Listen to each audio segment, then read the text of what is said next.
pour le évidemment. tennis féminin, Bien avec sûr. Caroline Garcia qui, pour le coup, a un peu plus de mal en ce moment.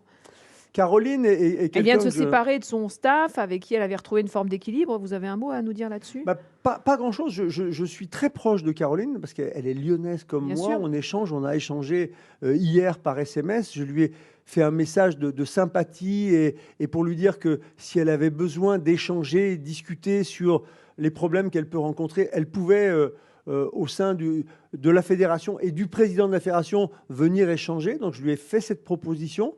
Je sais qu'elle est en période difficile, mais je sais que c'est une force terrible de caractère, hein, pour revenir après les années difficiles, après les blessures. Elle a fait des choix. Je ne connais pas la raison de l'arrêt avec son entraîneur et maintenant avec sa kiné. Sa kiné, ouais. Mais je sais que je suis derrière, on sera derrière pour l'aider. J'ai toujours tendance d'abord à saluer son parcours et puis à dire que la réussite et devenir un champion, ce n'est qu'un projet individuel. Ça ne peut pas être un projet fédéral.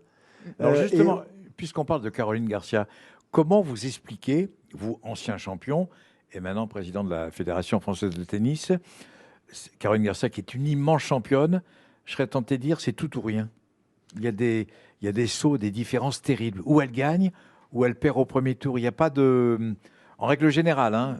je serais un petit peu mesuré. Elle a un jeu, effectivement, qui est un peu un jeu du tout ou rien. Ça, c'est vrai. Voilà.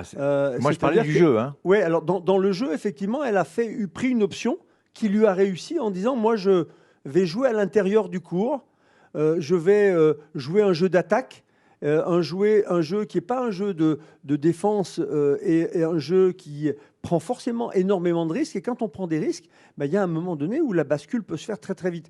Donc, cette option lui a réussi puisqu'elle arrive à la 4e place mondiale. Donc, il ne faut pas dénigrer son style de jeu, même si parfois, et en ce moment peut-être qu'il fonctionne un petit peu moins bien. Elle a un physique remarquable, elle a un service d'une grande qualité. Et moi, je crois qu'il faut lui faire confiance. Il faut qu'elle recrée un environnement autour d'elle en toute confiance. Et peut-être que si je devais là parler en tant que technicien, c'est que de temps en temps, il faudrait qu'elle ait le plan B. C'est-à-dire quand le plan A, qui est son jeu d'attaque, où je mets la pression sur l'adversaire, qui fonctionne, qu'est-ce que j'ai comme plan B si jamais j'ai un pourcentage d'échecs réussites qui est moindre, et qu'est-ce que je fais pour remplacer ça? Donc voilà, moi c'est tout ce que je dis. En tout cas, le choix qu'elle a fait est forcément le bon choix. Quand on arrive à la 4e place mondiale, on ne peut pas dénigrer son choix. C'est pas par hasard. Maintenant, c'est pas par hasard. Maintenant, là, elle est en période un peu peut-être compliquée. L'arrêt avec son staff le prouve, mais il faut continuer à lui faire confiance. En tout cas, moi, c'est ce que j'ai voulu lui témoigner dans le petit message que je lui ai envoyé.